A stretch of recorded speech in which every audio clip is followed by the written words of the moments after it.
Let me introduce to Sri Amitav Chatterjee. He is Central Committee member of Socialist Unity Center of India Communist, the only revolutionary party on the soil of India. He is also the editorial board member of Proletarian Era, the fortnightly organ of SUCI Communist. He will today talk about the significance of this socialism. You all know the topic. Now, I am not taking any longer, and I will request Shri Amitav Chatterjee to start the discussion.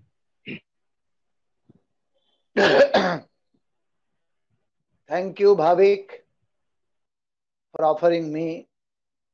Actually, first of all, I must offer my thanks and congratulations to Students' Pledge, the official organ of AIDSO, the Revolutionary Students' Organization of India. Students' Pledge means it is run by the students. So today's program also has been organized or has been dreamt up by the students and youth of this country. This is the happiest thing to me. Actually, the students and youths are organizing such programs, are organizing to remember the history, the black and white history, the black side, the white side of the history. Why? Because they want to know the history, and they must know the history not to get crippled inside that history, but to go forward, to go forward in the march of civilization. And to march forward in the civilization, it is the students' community who has to bear the greatest responsibility. So it is the happiest thing to learn and to be invited on this occasion to speak before you. Now about this 75th anniversary of the great war, Second World War. Till now in history, human history, this is regarded as the most awesome, most ferocious, most murderous war in history.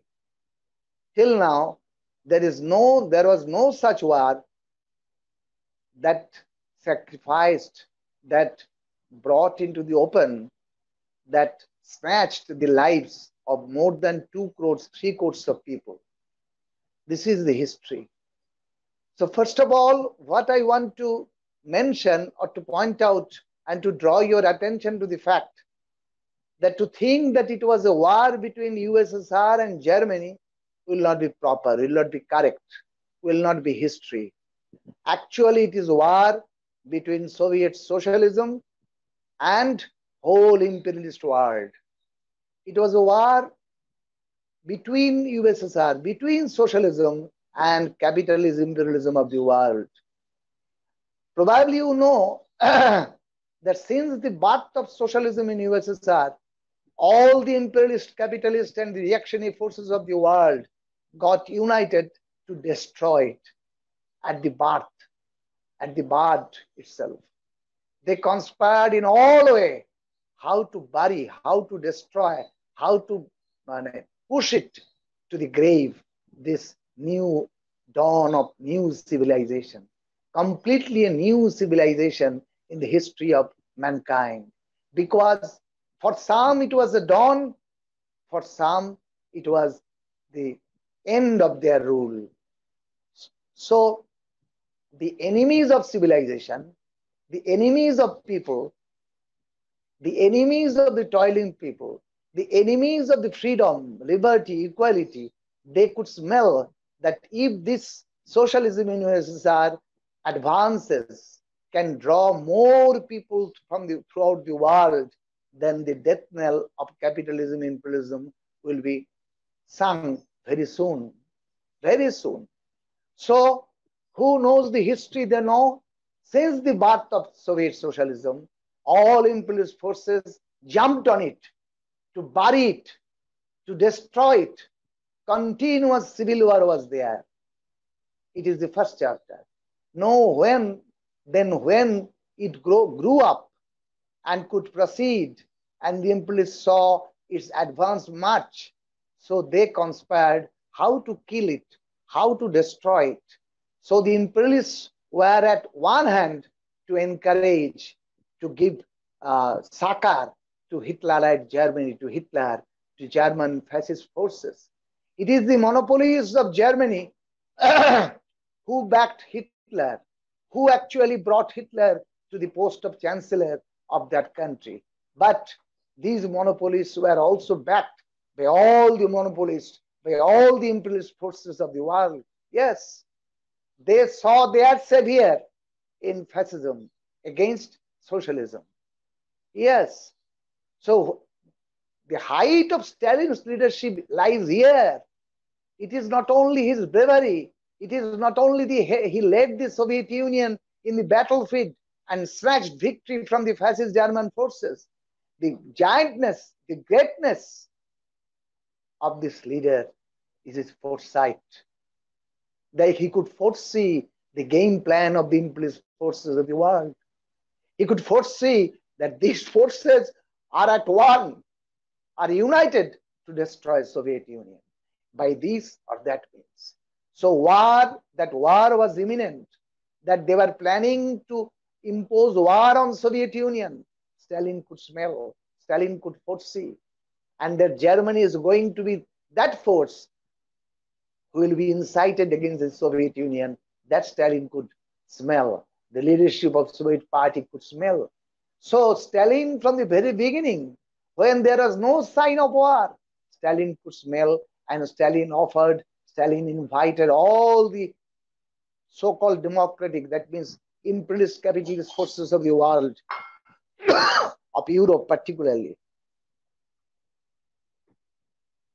to unite, to come into unity, so that unitedly they can thwart the danger of German fascism, the danger of German war machine. But none responded. None responded. If you go through the history, you will find Soviet government was appealing time and again to them. Time and again to them. Let us sit, let us talk, let us unite. But they did not respond. When Stalin became confident that they were planning to destroy Soviet Union through German fascism, through German war machine, he went for a non-aggression pact in 1939 with Hitler-led Germany. It was a slap. It was a slap on the face of these imperialist and capitalist forces. Those scoundrels and rascals who show this non-aggression treaty as a compromise of Comrade Stalin, they were thrown into the dustbin of history. They have been proved as rubbish. Yes, I particularly mentioned these rascals and scoundrels because they were not there to save Soviet Union. Knowing fully well, Stalin went that Hitler would not honor this treaty. Hitler would walk over this treaty. Hitler would throw this treaty into ashtray and attack Soviet Union. But why Stalin went for this treaty? Because Stalin, the newly born Soviet state, industrially backward, industrially not so developed, armamentally not so developed. By armaments, Soviet Union was not so developed. They had, because they did not give importance to weapons production. They gave importance to books production, industrial products production, for the well-being, whatever needed for the well-being of the people. So they did not go for weapons production. So they were lagging.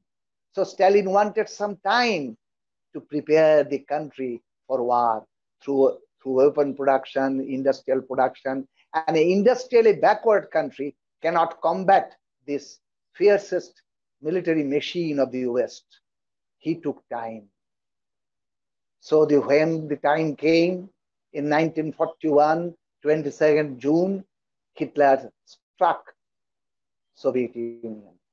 From the very start, Hitler's plan was to crush Soviet Union, because Red Soviet was their thorn in the eye of all.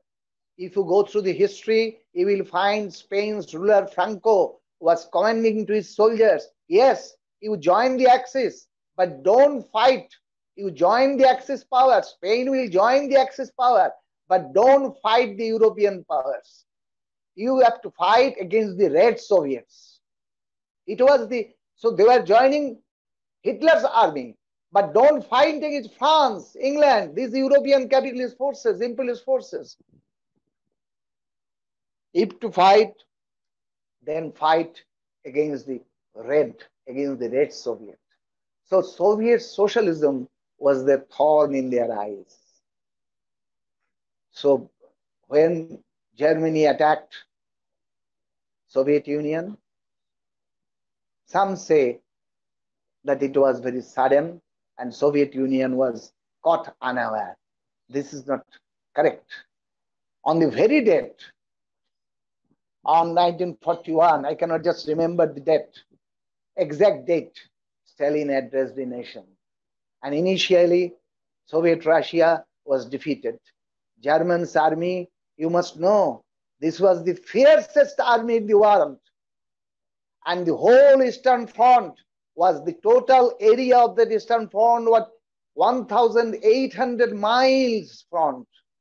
And throughout all the front, Germany's war machine jumped. Germany's war machine jumped into that front with so many tanks, so many panzers, so many aircrafts. I cannot just remember, I cannot say you, but this much I can say you, that in number of soldiers that Germany deployed was 3.5 million. Can you imagine? 3.5 million only soldiers, that means persons were deployed in the eastern border of Soviet Union. And initially, Soviet Union was moving backward. And on that night, particularly, Stalin addressed the nation. What Stalin said? Stalin said, yes, we are attacked. We are attacked and we are getting defeated. But my countrymen, be sure we will win. Why we will win? Because we have the spirit. And why Soviet Union could win? Here is the point. Now I will come back to this point later. Now, Germany, before attacking Soviet Union, he took over France, he took over England, he took over other European countries. Nowhere Hitler faced any opposition, any stiff resistance, nowhere. So Hitler took himself as already the hero of the world, as already the king of the world. He won all the European countries, actually. But his original plans was Soviet Union. So after winning France, England, and other European countries, he gave constant attention to Soviet Union. And he attacked on the 22nd June of 1941. The code name was Barbarossa, in the name of the port of Germany. It was the fiercest attack. And when they attacked, Soviet army, Red Army, Soviet people, others were actually virtually defenseless. They could not resist it. But Stalin was there.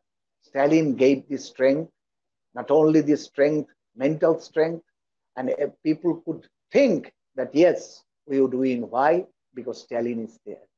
So when we say Stalin's leadership, the great Stalin's leadership, it was not because of we are eulogizing one individual. Why Stalin could do it? Because Stalin was a Marxist.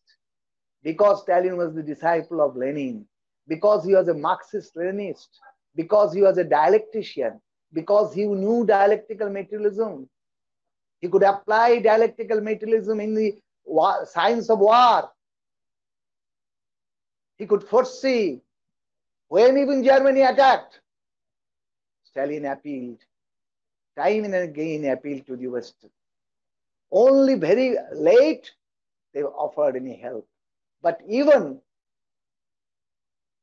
when the war was proceeding and Germany was attacking fiercely against Soviet Union, Stalin appealed to the Western leaders, Western imperialist powers. You open a second front in Europe. Why? Because if you open a second front in Europe, German forces would be divided. So from the Eastern Front, Hitler would be compelled to pull up some forces and deploy it in the Western Front. But to utter dismay, you will be rather astonished to know, some will be astonished to know, no, they did not comply with the appeal or request of Comrade Stalin, Soviet Union. They did not open. Why? Because they wanted that Hitler destroy Soviet Union. Soviet socialism gets destroyed.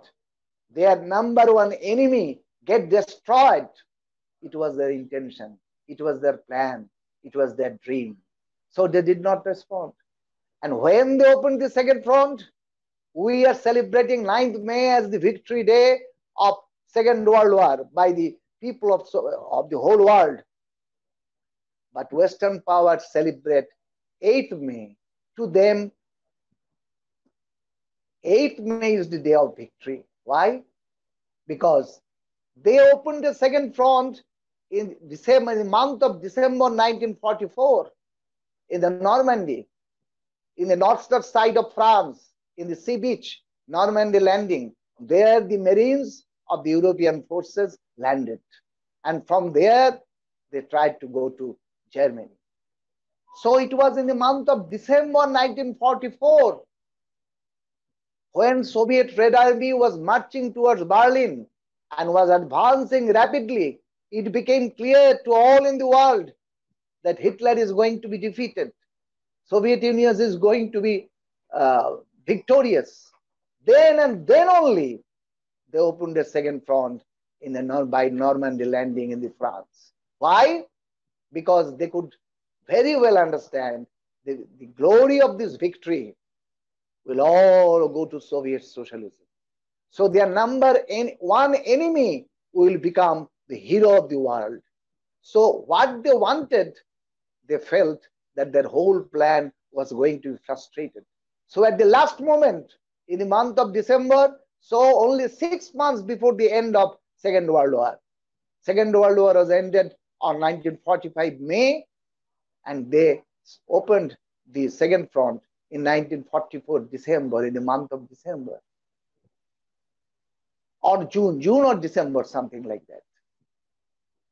And there, on 8th May, they planned that German commanders will surrender to them. When they became sure that Soviet Red Army was going forward to Berlin rapidly, and the day is not far when German troops would surrender to Soviet Red Army, they staged a surrender ceremony in France by the Axis forces. Some generals surrendered to the European generals. They show this is the victory day, that is 8th May is the victory day, to snatch, to take away the glory from Soviet Union. But they could not suppress the truth. They could not suppress the truth before the whole world. World people know it was Soviet Union who brought defeat to the German army, who brought defeat to the fiercest army, fiercest military power of that time, Hitlerite Germany. And it was the leadership of Stalin. Why leadership of Stalin? Leadership is the most important thing. Without leadership, however strong you may be, you cannot lead. It is the leadership. And it became a legend. Stalin became actually a legend among the people of the whole world. There was a famous poem of Pablo Neruda. I cannot just recite it, but the essence is there. When all were sleeping, in the world at night, one light was coming through the window of Kremlin, Moscow. Why? Because Stalin is awake. Light of Light is coming through the window of Kremlin. Stalin is awake there. The guard, the protector of the whole world. So when he is awake, don't get afraid. This was thing at that time. We are not born then. We were born afterwards, but we heard stories from our fathers, from our mothers, from our elderly people, and from history, from reading history. Such things were born there. So when Soviet soldiers faced the Germany, the name of Stalin was in their mouth. Stalin, Stalin, Stalin. It gave them courage. It gave them strength. It gave them boldness. And not only that, they were fighting for whom? Yes, Stalin turned this war into a patriotic war for the people of Soviet Union. But to the people of Soviet Union, what was this war? They were fighting.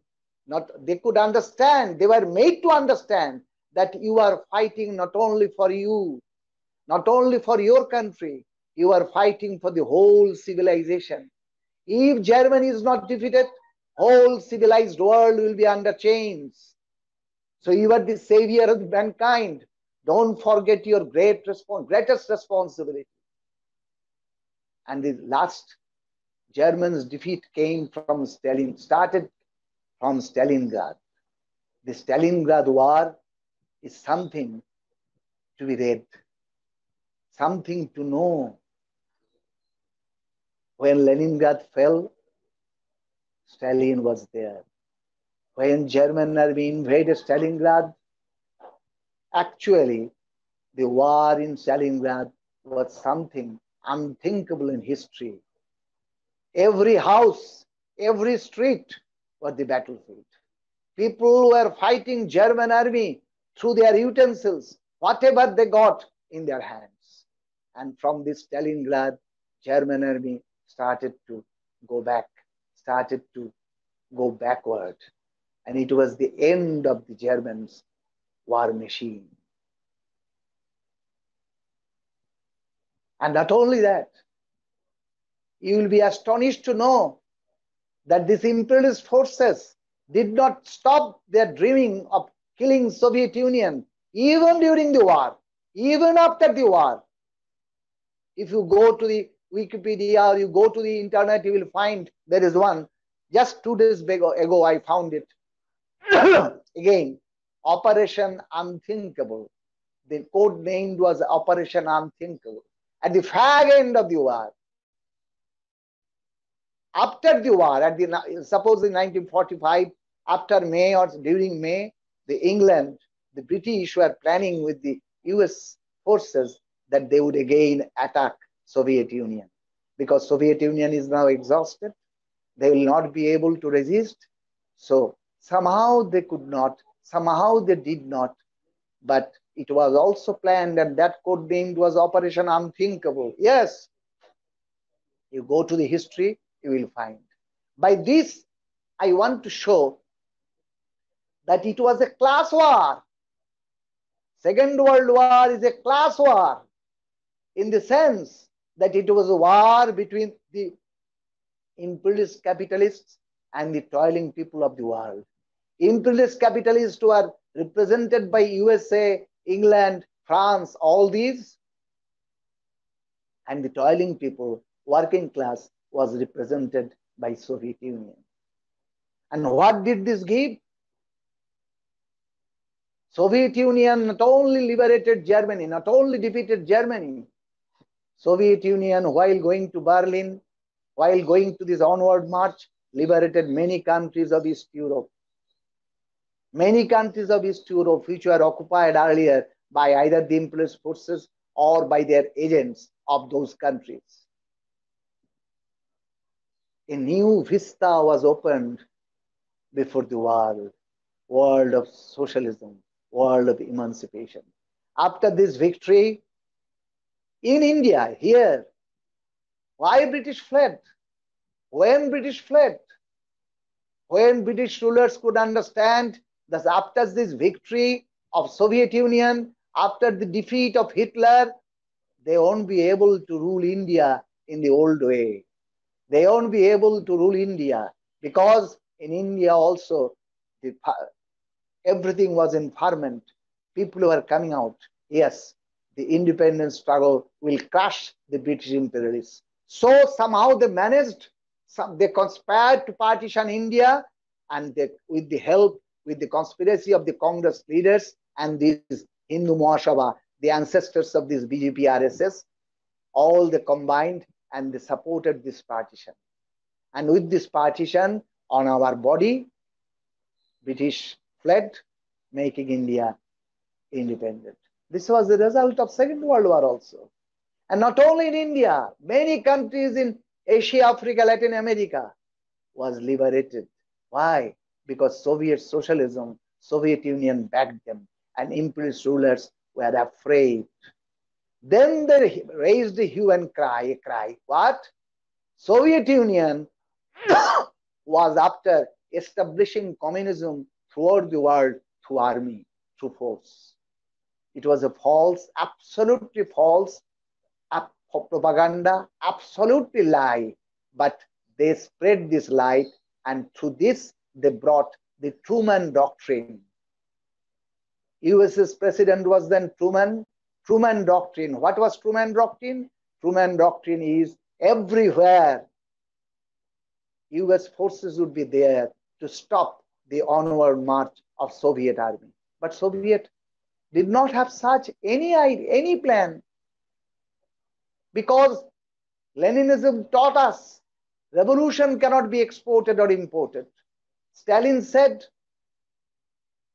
enunciated the Lenin's idea of peaceful coexistence. Stalin declared that we are ready to give a blank check that Soviet Union will go nowhere to intervene. Nowhere to intervene. But if you, the imperialist forces, interfere in the internal affairs of other countries, Soviet Union will go there. Otherwise, Soviet Union will not interfere in any country. And nobody can say, no historian can say, after Second World War, Stalin intervened in any independent country, interfered in the internal affairs of any Indian. Cold War, who started it? This very language, Cold War. What is Cold War? Cold War means open. Military war is not there, but underhand Cold War. This Cold War was the product of Truman Doctrine. The Cold War was the product of the imperialists. They brought this star not only, they started the Cold War. Everywhere they started to paint a picture of Soviet menace, as if Soviet Union will swallow all the countries. No, because Marxism don't believe in this. Marxism do not preach in this. Leninism did not preach in this. This is not true. And Stalin did never say that we will go and conquer the world to establish communism, socialism.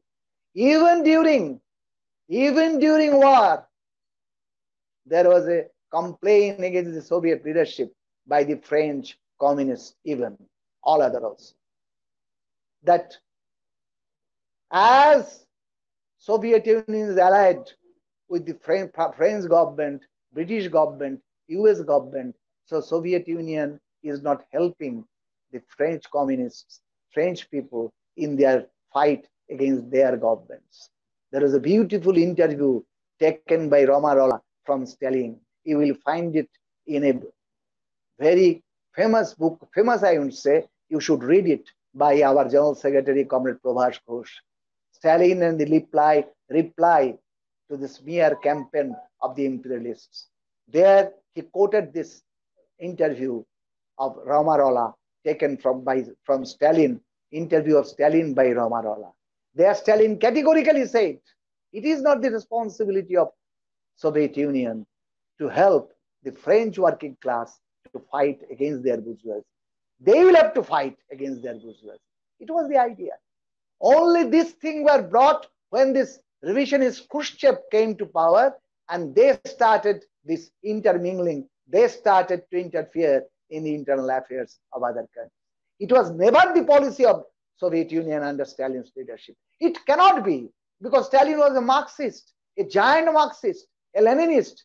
He could not do this because it was against the spirit of Marxism-Leninism. Soviet Union could help. Soviet Union could diplomatically help, could politically help, but Soviet Union would never interfere because revolution cannot be exported or imported.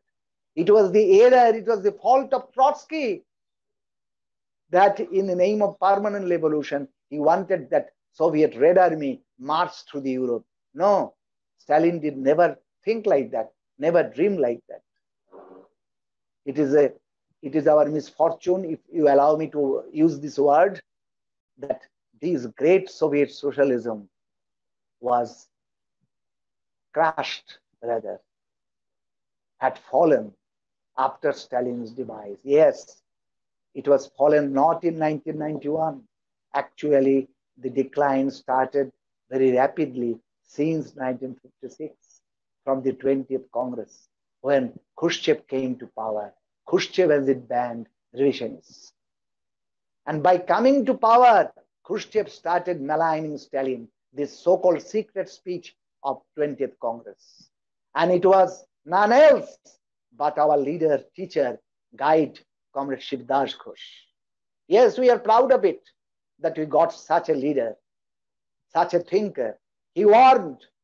Our party was then very, very small. Still we are small as per the necessity is concerned. But then in those years, we are very, very small compared to ours today. At that time, Shivdas Ghosh said, this 20th Congress will open the floodgate of revisionism. Yes, by maligning Stalin, you are maligning Lenin. And maligning Lenin means you are practically maligning Marxism-Leninism. You are snatching the revolutionary kernel of Marxism-Leninism. So what the toiling people of the world will fight with? If the ideology of Marxism-Leninism is emasculated, it's shattered, then what weapon will remain for the Soviet people, for the people of the world to fight against imperialism, capitalism? If you go through this, you will find that world communist movement started to decline after this 20th Congress. After this 20th Congress, when Stalin was maligned, because Stalin was the symbol of socialism. Stalin was the symbol of Marxism-Leninism. Whole world working class used to think whom to go to learn Leninism? Stalin. From whom to learn what is Stalinism? What is Leninism? From Stalin. What is Marxism-Leninism in this era? Whom to learn? Who is our teacher? Stalin. So Stalin was the teacher.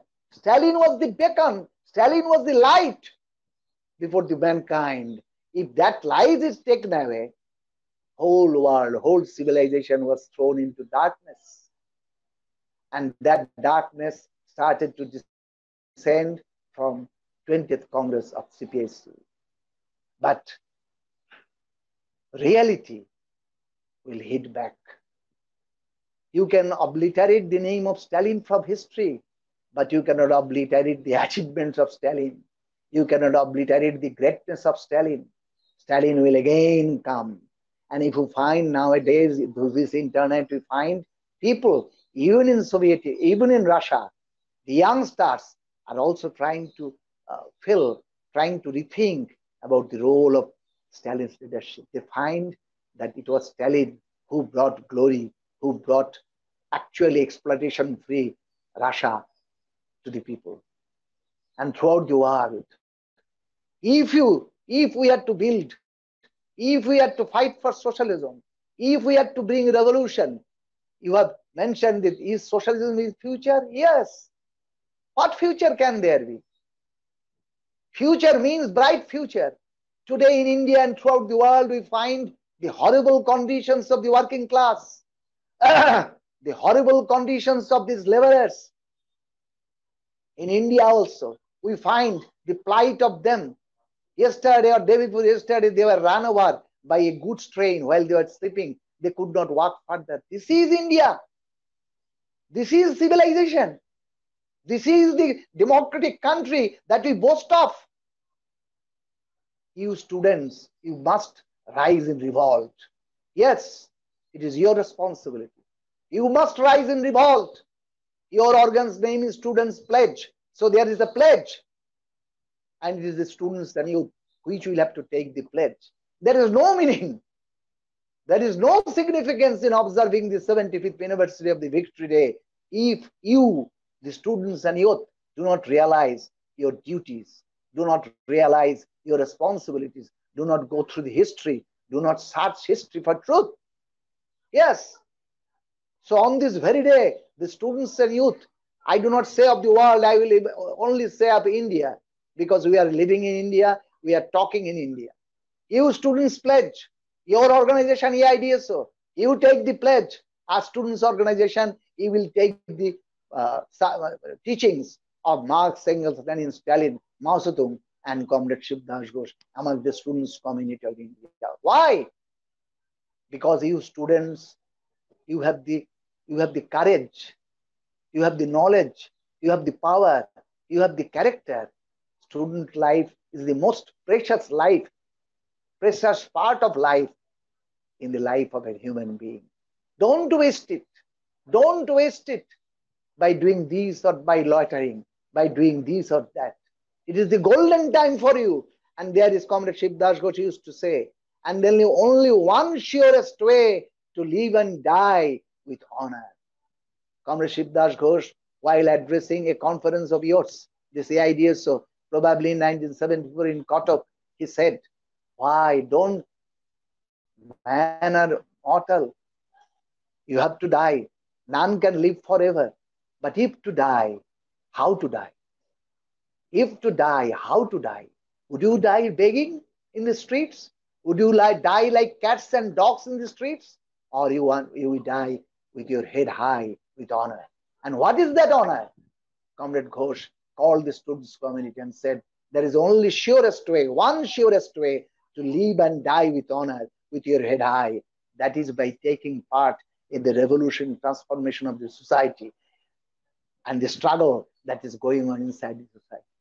So you students, you are observing this 75th anniversary. You are recalling the greatness of Stalin. You are saluting that great leader. You are singing songs on him. You are writing songs on him, giving him tunes to that. Why? Is it worshipping the leader? No. We are remembering Stalin to get the strength. Strength what? Not only physical strength, but mental strength. And that mental strength comes from ideological strength. Ideology gives us the conviction. And we are proud that in India, SUCI communist, founded, developed, reared by the great leader of the proletariat, a great student of Marx, Engels, Lenin, Stalin, Mao Zedong, Comrade Shiv Das Ghosh. With his teachings in one hand, we will go forward.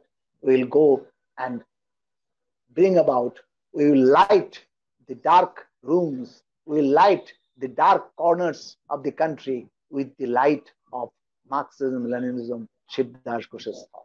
That should be your pledge. Students' pledge on this day should be that we cannot rest. We cannot simply lead a life of khao pio jio.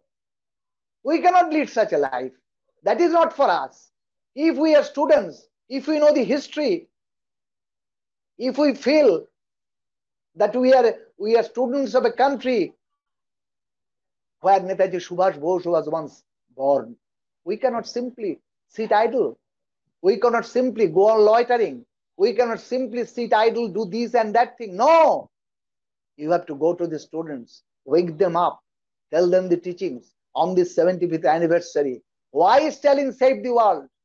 Why Stalin led Soviet Union? Is it for himself? No. It was a character. You have to know the character of Stalin. A proletarian character by what? What is a proletarian character? You have to know it from Stalin's life. Yes, our party has published books on Stalin. If you go through that, you will find it will give you strength. Stalin character will give you strength, mental strength, ideological strength, moral strength, ethical strength. You will be astonished to learn that at the fag end of his life, after the war, Zhukov was saying that Stalin suddenly became old. And some generals came and talked to Stalin. That comrade, Germany has offered a compromise. Your son is in their hands. They are saying if there's some general of Germany is released, they will release your son. Stalin heaved a sigh, just replied in this way, how horrific this war is, how many mothers, how many sons, how many husbands were snatched away, were killed in this war. What is the answer? That I cannot think only of my son. You students, you have to think like that. You cannot remain confined in your house. You cannot remain confined in your room. You have to come out. Come out with this torch in one hand and the book in another hand. Go to the slums. Go to the places of the working class. Go to the poor houses. Enlighten them. Wake them. Go to the students who are not yet enlightened. Bring them in the fold of AIDSO. And rise up. Rise up. This Victory Day celebration of the 75th anniversary of the great Second World War, only one secret. It will light up energy, spirit inside us. It will light up the revolutionary urge, revolutionary aspiration, revolutionary spirit among us, so that we can go to the field, we can go to the masses, we can take the message of this socialism. Socialism, many say about Stalin's and Soviet socialism, but none could show any other model. None could show any other model of socialism. That does not mean in India, when we will build socialism, it will be a copy of Soviet Union. No. Question of copying is not there. No, but Soviet socialism will remain model till now, forever. And the great leader of Stalin will remain before us. And with them, we will go forward. You students will go forward. And on this very day, I hope you will take this pledge. I do not know how much I could do service to your expectation with my very humble capacity and knowledge. With this, I like to give you a great red salute, like to give red salute to great leader and teacher, Comrade Stalin. Give a red salute my party, SUCI Communist, and to your organization, AIDSO, and your organ, Students Pledge. Thank you all.